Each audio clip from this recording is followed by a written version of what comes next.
Hello, everybody. Welcome. This is the persons who are trans and people with disabilities session. On behalf of the HER-DU committee, I want to thank you all for being here today and taking part in the 26th annual HER-DU conference.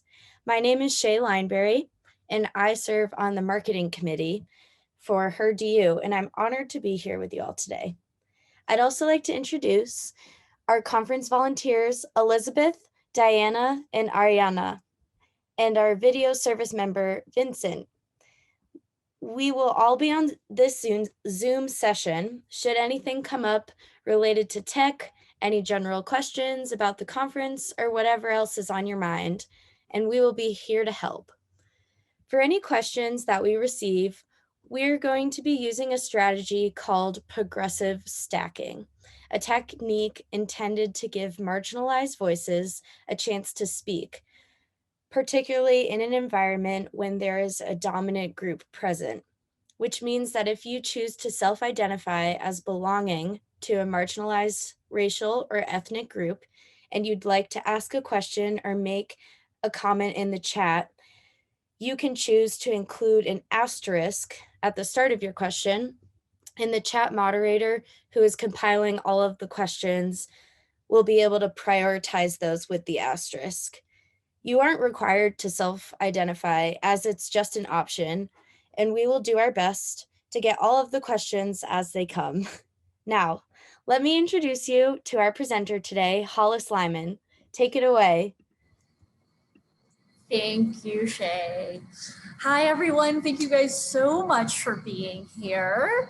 My biggest fear was that no one would come, and then poor Shay and our other volunteers would be stuck with me. So thank you for coming. And the smaller group actually makes it a lot easier to have some of these conversations.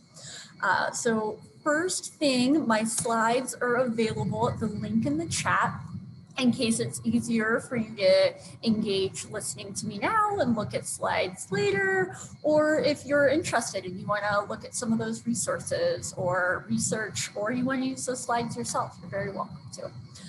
So I know I can talk really fast when I'm nervous, and I'm nervous. So please feel free to interrupt me, put it in the chat if I'm going too quickly, or use this shock emoji to tell me, like, girl, slow down. So I appreciate all of that help, all of that feedback, and I'm trying to speak in a way that the transcript can pick up. So if you notice that that is also skipping, just let me know. So right off the bat, we're going to talk about medical rationing in people who are for people who are trans and for people with disabilities. So when we're talking about healthcare, I want you to think about the most recent incident or event that you had with a healthcare provider, whether that was insurance, an actual doctor, urgent care, anything that you had. And on a scale of 1 to 5, I want you to rate how that experience was. 1, atrocious, 5, excellent, wouldn't change anything about it, and go ahead and throw it in the chat. No ones, thank goodness. I'm glad nobody's had an awful experience lately, but no 5s either. So just for all of us to know and be aware, we all are aware of some issues that our own system has, and we're going to be exploring that. So, alrighty, if you have realized you're in the wrong place and this is not the talk you meant to come to, I will not be offended. You could totally scoot out of here, but otherwise, we're going to be talking about medical rationing. There is a lot of engagement opportunity here, so I'll put you guys in small groups occasionally. We'll come back to the big group, talk about things, and there will be an opportunity for us to use a little sketchboard all at the same time. I do realize that some of this conversation can be very different feeling based on your own identities. So if there's any point you really don't want to participate in, please don't. Just keep your camera off, stay muted, totally fine. So, All right, first and foremost, I really want to acknowledge whose land we are on. We are on land that has both been stolen by and is stolen and is still stewarded by the Arapaho Nations, Cheyenne Nations, and the Ute Nations. And the last nation, I do not know how to say their name, and I'm not going to attempt to butcher their name because I feel like that's disrespectful. So hashtag no more Pios. I see all you guys with your backgrounds of no more Pios. I appreciate you.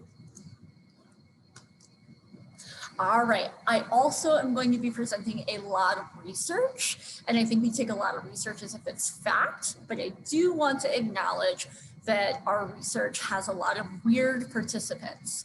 And WEIRD is an acronym that stands for westernized, educated, industrialized, rich, and democratic. And even though 80% of our study participants represent that demographic, only 12% of the world's population is that demographic. So even as we go along, some of these things I'll be saying, recognizing that we're talking about not only a subset of the world, but we're talking about a specific demographic within two smaller demographics of the world, people who are trans and people with disabilities. So keeping all of that in mind. All right, so what is medical rationing? Medical rationing really simply is when the supply of a medical resource does not meet the demand of that same medical resource. So think about a couple resources. Maybe you've heard of a bunch in COVID times, but other things maybe you've experienced, and throw a couple of those into the chat. Any sort of resource you feel like might get rationed.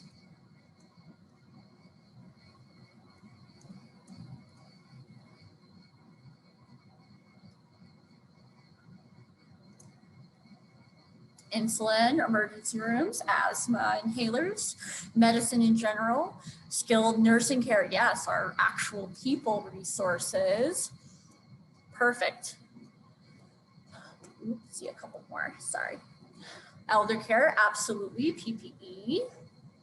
We heard a lot about ventilators, like specific equipment as well. People's time, and a really unfortunately big one, money. Nobody likes to talk about money in healthcare, but it's a big one.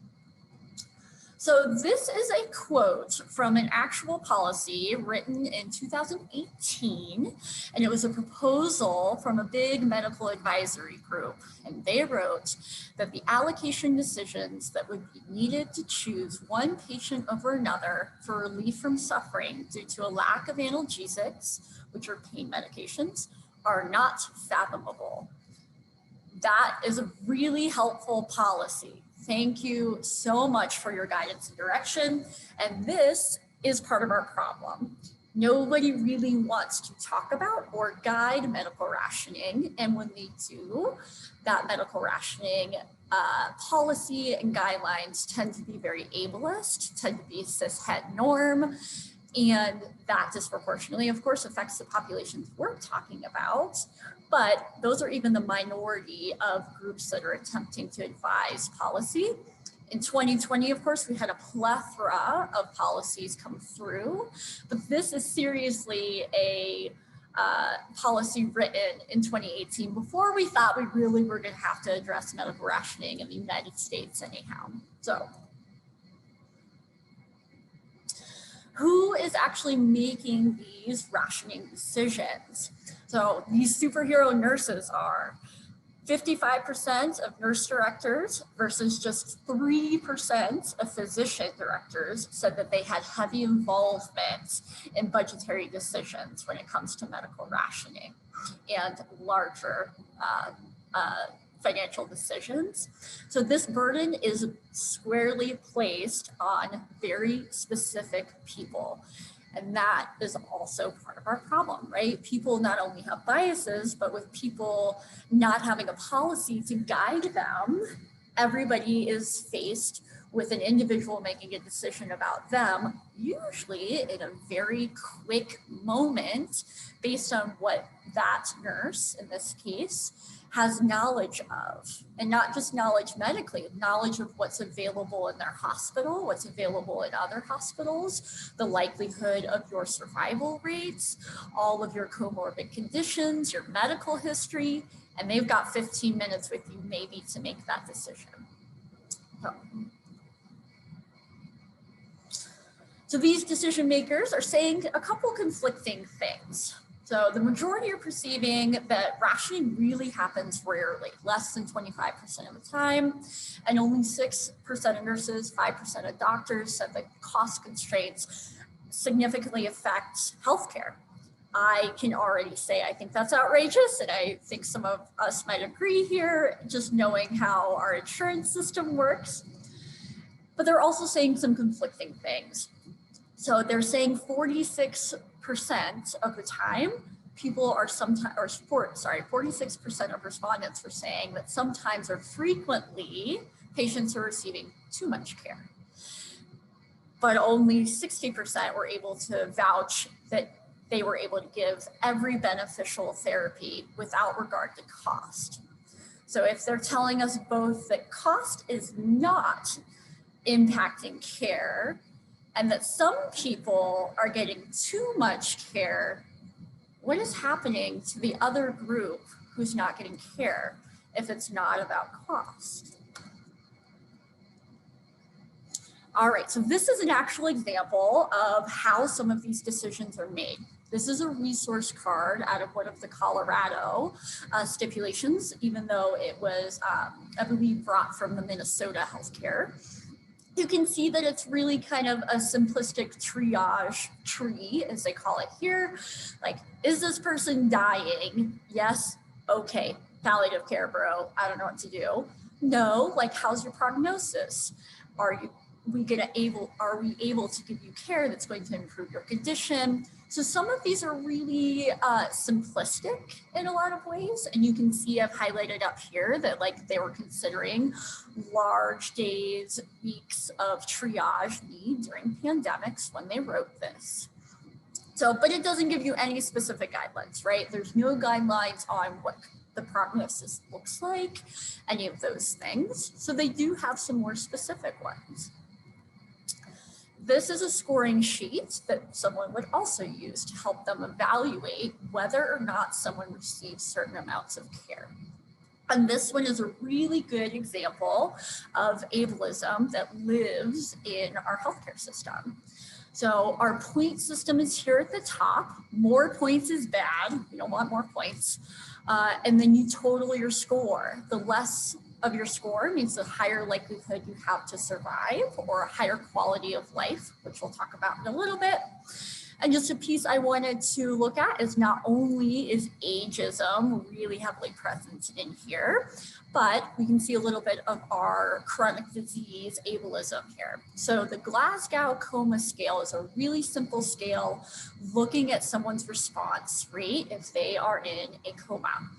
If we have a less than 6 response, that person is not responding to any stimuli whatsoever, basically. They would get 4 points, which somehow is the same as someone who's living with AIDS.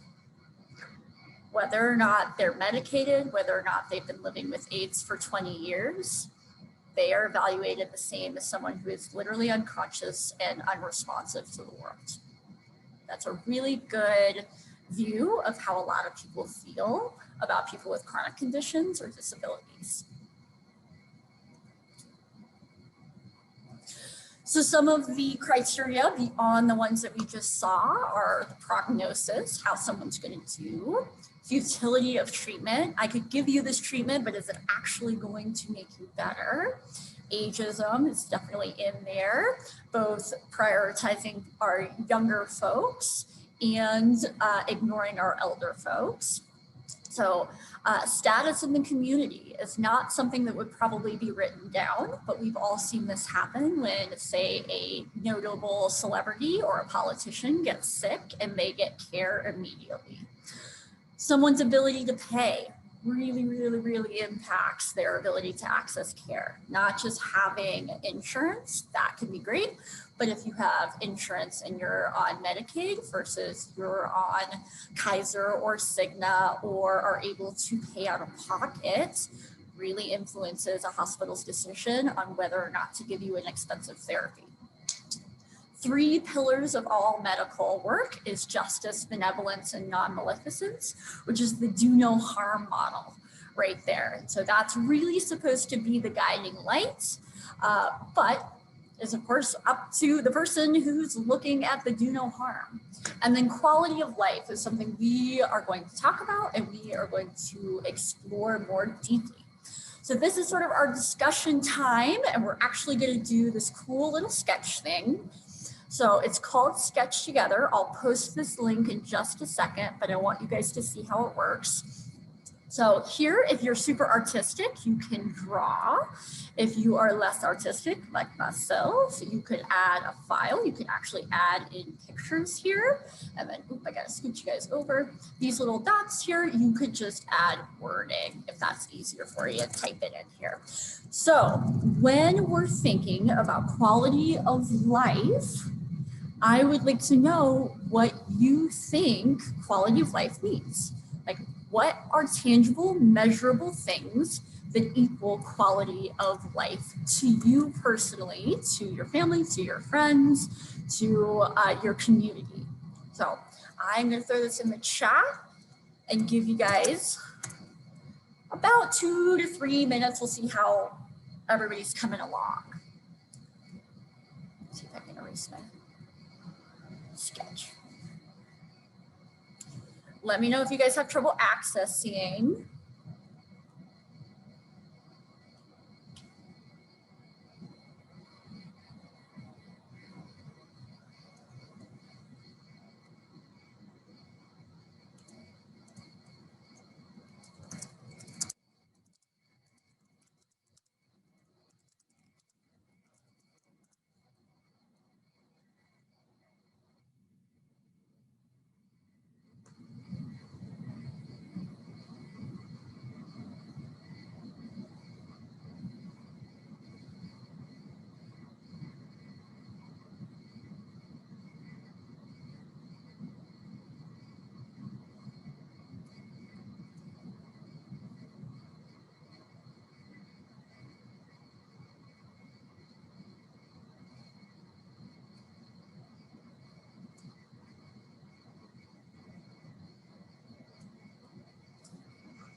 We'll do about 60 more seconds.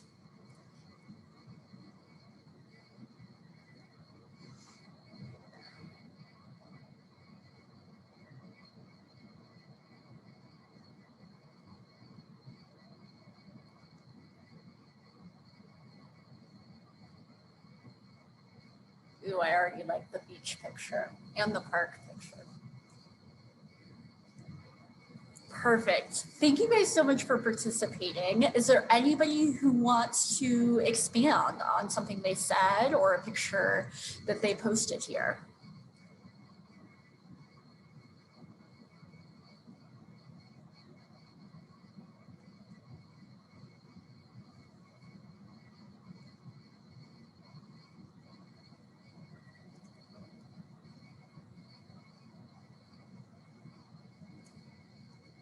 Oh, Doug, go ahead and type it in the chat. The ability to communicate in some way. I like that. Let's see if I can add it. This little guy here will add text for you, but I am happy to add it for you, Doug, if you can't get it. Perfect. So we came up with a lot of things. access to clean air, safe parks, outdoors, not food insecure. Awesome, April. Work-life balance. I am not sure what that is, but I hear it's good for you. Financial stability, a healthy family, feeling fulfilled with your work, finding hobbies that make you happy, seeing your family, feeling that you and your life is worth, support systems, independence. I see this beautiful bounty of food, park, looks very peaceful, vacation maybe, or just access to not being in the same place all the time, a beach, perfect. All righty.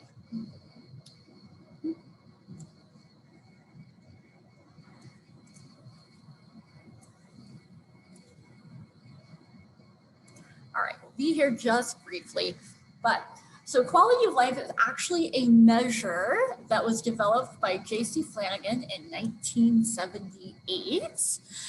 And then in 2003, Carol Burkhart came along and decided to radically add one single question to the 15-question survey that is now a 16-question survey, looking at quality of life. And the question she added was meant to capture the quality of life for people who have chronic diseases or have disability.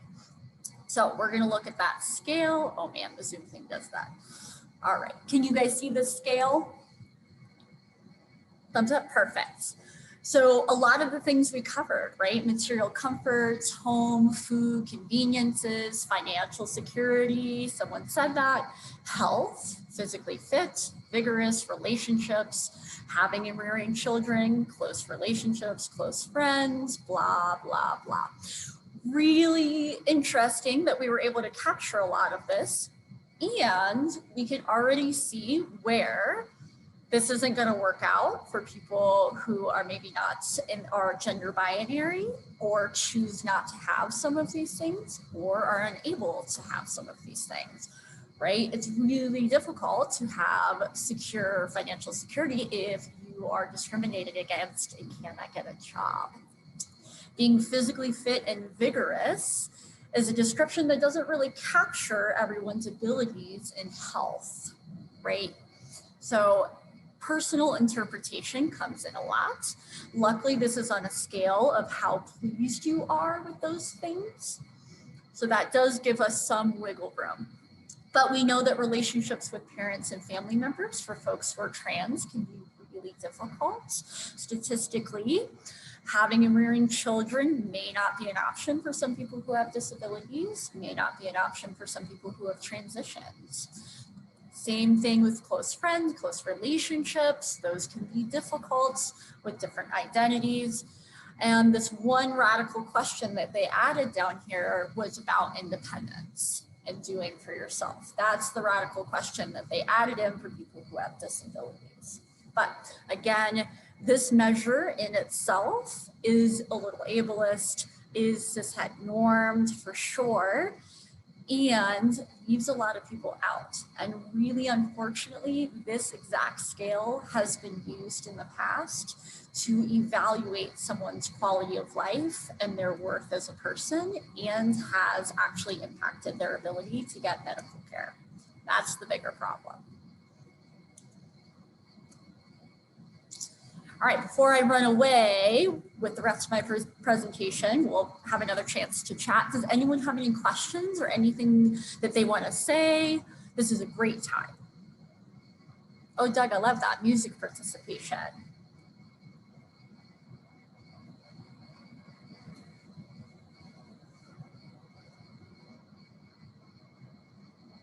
I have a question.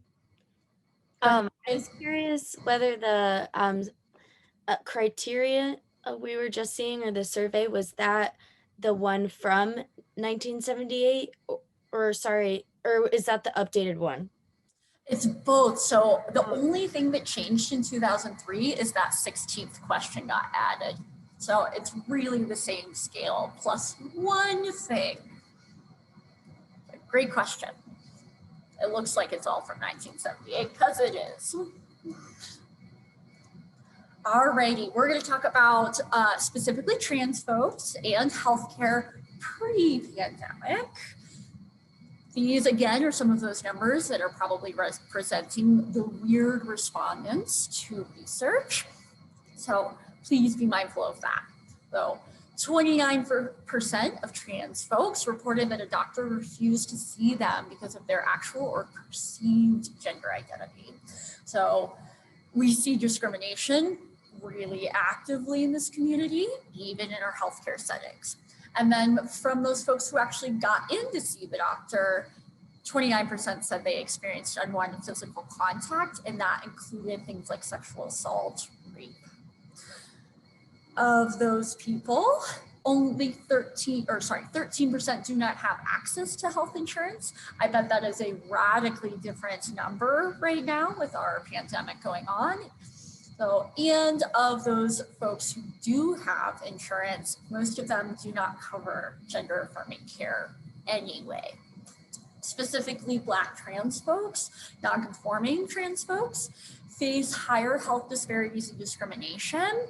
There was a national transgender survey in 2015 that found a lot of this data. It is really interesting, pretty devastating to read if you guys are all interested.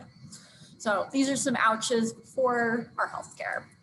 A little less numbery, but a view of disabilities, people with disabilities in healthcare, is that our actual United Nations Human Rights Committee on Persons with Disability prohibits all discrimination on the basis of disability. So this is not just a US ADA requirement anymore. This is an international recognition.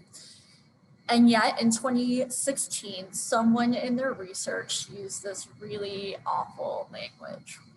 These findings suggest that life with severe chronic motor disability is worth living, in contrast to the general and widespread opinions, highlighting the importance to directly assess the report of the patients, which means, shockingly, we should probably ask people how they feel about their own lives and their own worth. That's the best way to actually see how somebody's feeling about their quality of life. In 2016, not that long ago, really uncomfortable, but we see language like this all the time, as we kind of saw earlier, right? People who live with chronic conditions, people who have disabilities are quite often equated to literally someone who's in a coma and unresponsive. So not surprising that we still see this language, but it is disappointing. And then COVID-19 happened. As you can imagine, things did not get better. So for our trans folks, using a binder, even responsibly, can exacerbate symptoms of COVID-19. So that means that some folks might have had the choice to either look the way that they feel or to be healthier in context of COVID in a body that does not feel comfortable. Not a great option. And then, of course, our political climate changed, and U.S. Health and Human Services actually rolled back protections for non-discriminatory healthcare practices that specifically affected our trans folks and people who do not speak English as a first language. And we saw elective surgeries get totally knocked off the board. People are not allowed to access that. And when we think about elective surgeries, the people making the decision about whether something is elective or not is not only the doctor, of course, but it is our political climate. It is our governors, our senators, and all of those policies that get passed down, which we already saw in other contexts, are very ableist cishet norm. So we'll see a case conceptualization that'll make a little bit more sense about that later as well. Unfortunately continued for our folks with disabilities as well. This came actually out of England, but we also saw it happening here in the US, and they have not covered this nearly as much as I feel like they should. But folks with disabilities were asked to sign DNR, do not resuscitate orders, and advanced care directives, prior to getting COVID. So this was in anticipation of them getting COVID. They were asked to sign DNR reports, or this is what I want you to do with my body, but they didn't get to write any of that down. That was handed to them. And a lot of the time, people were not allowed to have their supporters or a caretaker with them in the doctor's office when these things were going down. So they did not have someone to advocate for them. A lot of these orders got signed, and unfortunately, it led to a lot of DNRs, a lot of advanced care directives when people did get sick that the family didn't know about, the caretakers didn't know had happened.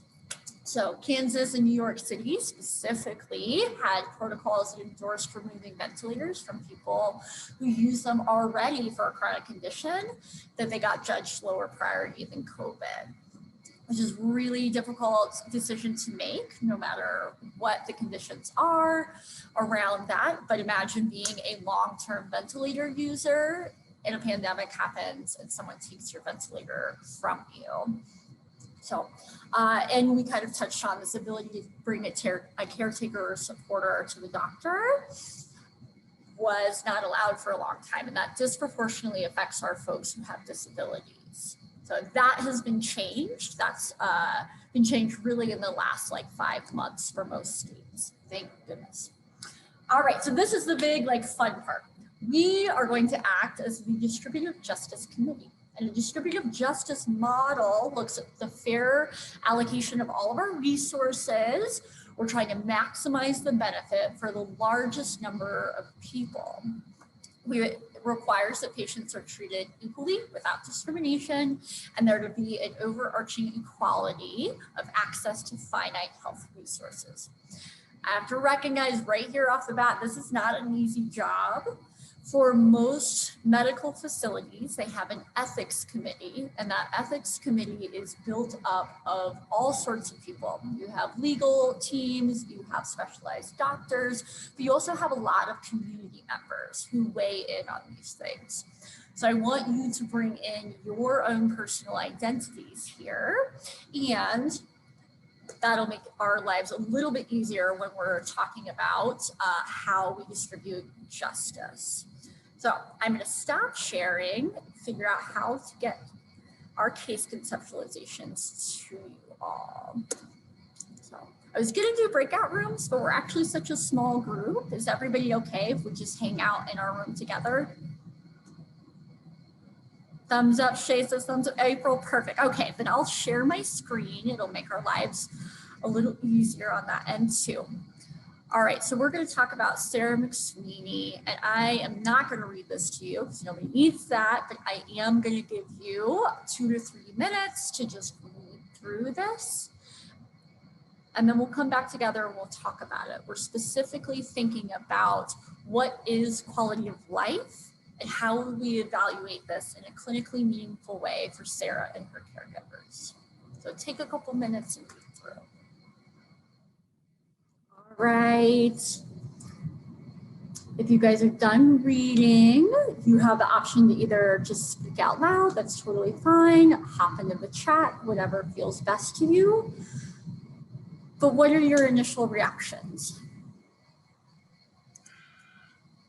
My initial reaction would be, what is the previously documented intentions, desires, or instructions from Sarah McSweeney, and what, if any, changes have there been in her life since those were prepared and documented, other than showing up at a hospital with a high fever and breathing difficulties?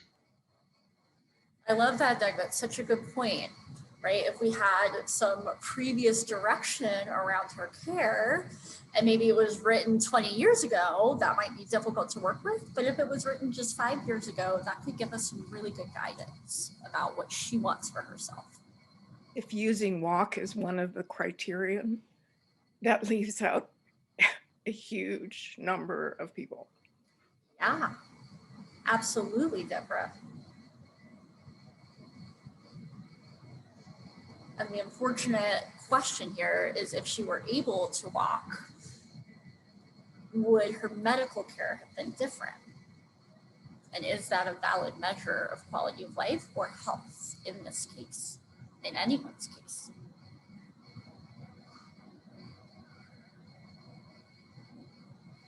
Also, I'm looking at the or, so the inability to otherwise interact directly with healthcare providers. That leaves a lot of discretion by healthcare providers, which bias could be inserted into. 100%, April, totally.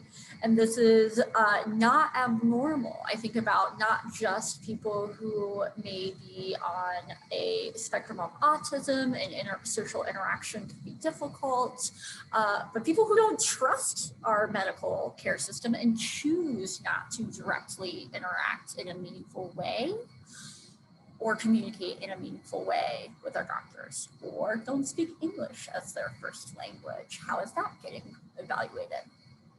Elia says if she couldn't communicate with a healthcare provider, could she communicate with her caretakers? That's a great question, Elia, right? If she's not able to communicate at all about her needs, who does that responsibility pass down to? In this case, it should have been her caretakers. Usually it's family first, right? Immediate family first, caretakers if they happen to be in the picture, extended family, and last to make those decisions for anybody should be your medical care team.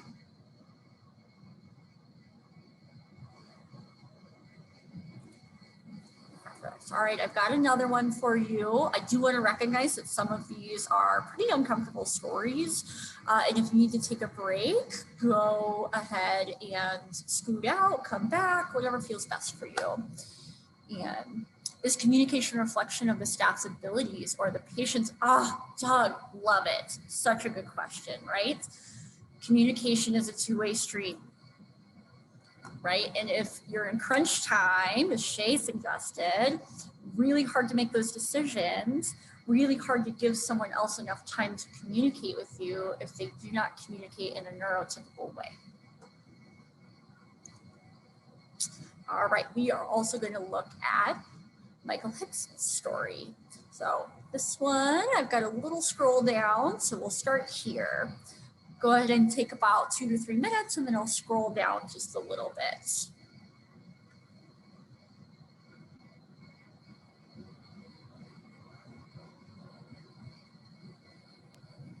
Not seeing the next story on the shared screen. Oh, are you? Thank you. Let me see if I can reshare that. Stop share, reshare. Oh, technology. There we go. Can you see that one? Yep, that's great. Thanks. Perfect. Thank you. So as you're following this up, kind of the same questions as our first one, like what is the quality of life? How do we evaluate that here meaningfully for Michael and Melissa, his wife, and their 5 kiddos? What is pertinent here? What's sticking out to you?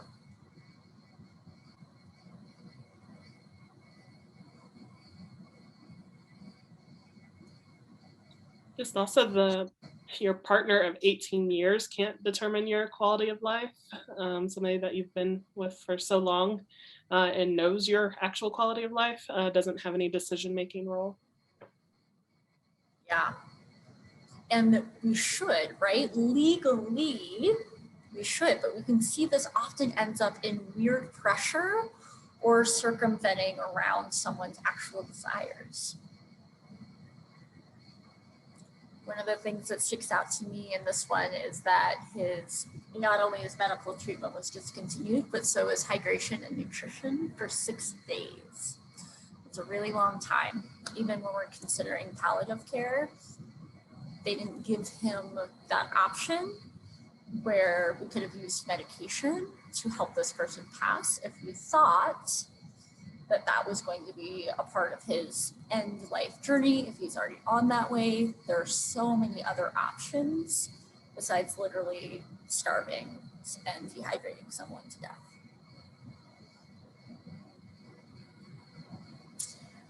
All right, we've got one more, same sort of warning. I just want to let be acknowledging of how like uncomfortable these are.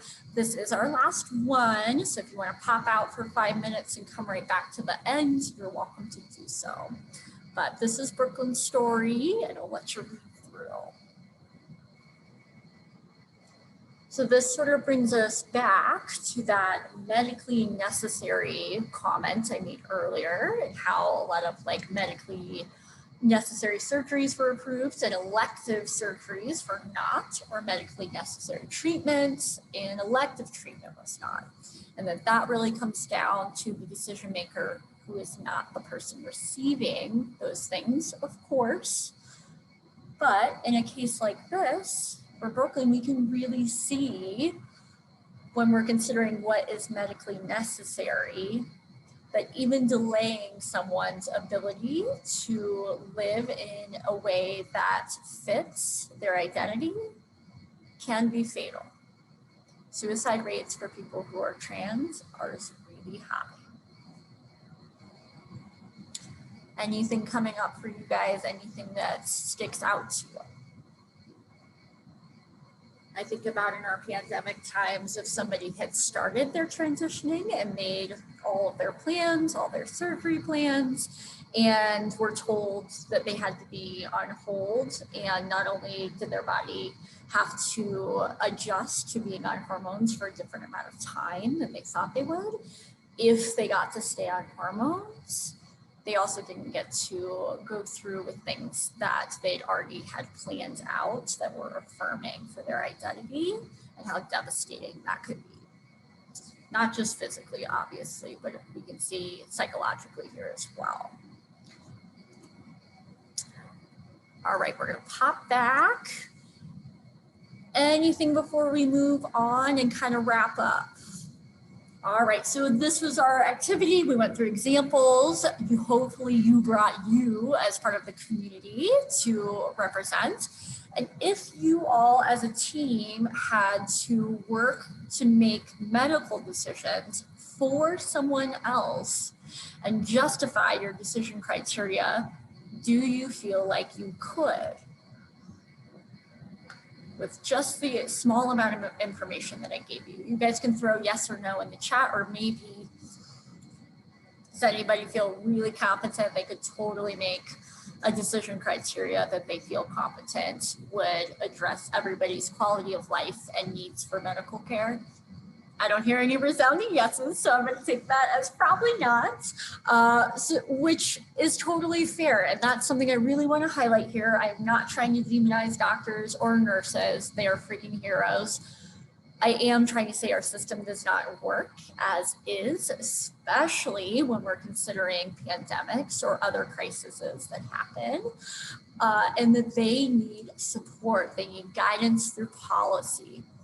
They need guidance through their community members as well on what matters to us as people, what matters to my community, to my friends, to my family, and how we would like to be treated. That can inform policy, that can inform their decision making. That way, when they're walking in on a complicated case, they have a lot of empowerment behind the decisions they're making, in that they're empowered by the person they're making them with, rather than making decisions for people. So just want to recognize how hard those decisions have got to be. So my little call to action here, work to be done, is that you are part of the community. Therefore, you can actually be on an ethics board for your local hospital or healthcare facility. And if you're at all interested in that, you just need to reach out to those facilities and inquire. So usually how those boards run is a case will come before you, and as a committee, you'll meet, you'll discuss all sorts of criteria, whatever you have available to you. You'll look at medical literature, you'll look at legal literature, you'll look at what the patient themselves actually is requesting, what their care team is requesting. And as a team, you'll make a suggestion on the best path forward. It is not an easy job. You can imagine how many cases come before an ethics board, especially in a time of mass care. but it's a really important job. If you are somebody who does not have a binary identity in your gender, someone who has a disability or loves someone who has a disability, your voice is desperately needed on boards like this. So super duper plug to vote for your community members, ensure their access to vote so they can help inform the policies that will be affecting all of us. And something a lot of us don't think about or don't think to ask is you could be the supporter who goes to the doctor with your friend. If that's helpful, if they're comfortable with it and it's requested of you, you can throw it out there as a, if you'd ever want someone to go with you, hit me up. And if they hit you up to go, it's a great time to be there and make sure that they have another person advocating for them, not because they're incapable, but because our system does not prioritize their care. So, and then of course, just self-reflection. How do you personally perpetuate quality of life misconceptions, right? Deborah really nicely pointed out, like, if we're looking at walking, that is a huge barrier for a lot of people, and it has nothing to do with their quality of life. April pointed out communication as well, and our neurodiverse folks. So the way we think about quality of life is usually very self-fulfilling, self-centered, which totally makes sense. It's our quality of life, no harm or foul about that. But I really encourage you, when you see other people in your space or around you, not to automatically assume because they do not have something you have that actually means their quality of life is worse. Somebody has depression, that doesn't even mean that their quality of life is worse. It means they may not be happy with their life at the moment. Somebody who has schizophrenia, somebody who uses a wheelchair, so somebody who's going through a gender transition and has no family support. You cannot make those assumptions, especially in medical care. So thank you for being here. Thank you for participating. Really quick, these are my gigantic amount of references, but more importantly, I really want to thank my friend Pierce Grandchip and Whit Ryan and Elliot Trucks, who's here. They gave me great advice around my language, around presentation, and I just appreciate their input so very much. And I want to leave the whole whopping 4 minutes left for any thoughts you guys have, anything you'd like to bring up, and thank you for being here. So, well, thank you guys so much for your engagement. Doug, really, I would love to pick your brain at some point. It seems like you have some experience here. Thank you, Elia. Thank you, April, for being here. And thank you, Deborah, for your recognition of some very obvious ableism in that example. Awesome. Thank you all. Have a lovely rest of your Thursday night. Please keep engaging with Her DU. This is a really cool event.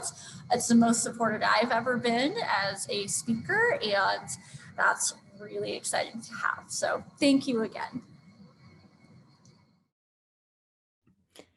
Hollis, something that kept coming up for me during your presentation was just thinking about just this correlation with Western medicine. And I'm really glad that you brought up like how to be involved at a communal level or a local level, because in such large systemic issues, it's like, okay, how can I help in some way that's meaningful? So I really want to look into what you were talking about, and I took some notes on my sticky notes, and thank you. Yeah, I learned a lot today. Good, I'm so glad.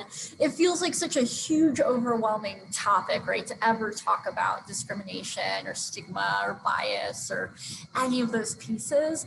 But there really are like literal, tangible things we can do that just start moving the needle closer and closer to more equitable and just future. So hopefully you find something cool to engage with, and you'll bring expertise you never expected because you're just your own perfect unique person.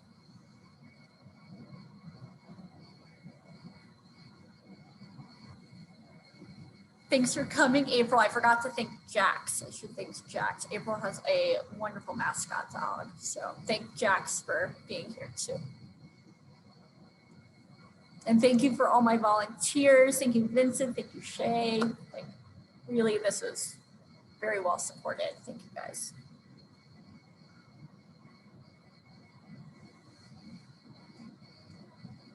I've noticed I've been doing that in person, like because of masks, like giving hearts, because I do it on Zoom all the time. I've been doing that like in the Chipotle line. Someone's making me a burrito. Thank you. Like I would have never done that before. I think that's perfect, especially because they can't see you smile. So I know. I have such a squinty smile. I wonder if they think I'm just squinting at them. Yeah. Yeah. Oh, well, thank you so much. Yeah, thank you guys. Good luck with your other presentation you're hosting tomorrow. Oh, thank you. Yeah, I'm excited for it. Awesome. And seriously, thank you, Lizzie. Thank you, team, for being here. Yeah, I actually signed up for this one and I didn't know I was going to help out, but I'm so happy I got to help. But I signed up for it because it was one that I knew I kind of just by the title didn't know a lot about. So that's why I was so ready for today. So thank you. Thank you. And hopefully it's a nice introduction to your other hosting. But yeah, I really appreciate all the support. It's nice to have a good crew. Yeah. Well, bye everybody. Thank you, Vincent.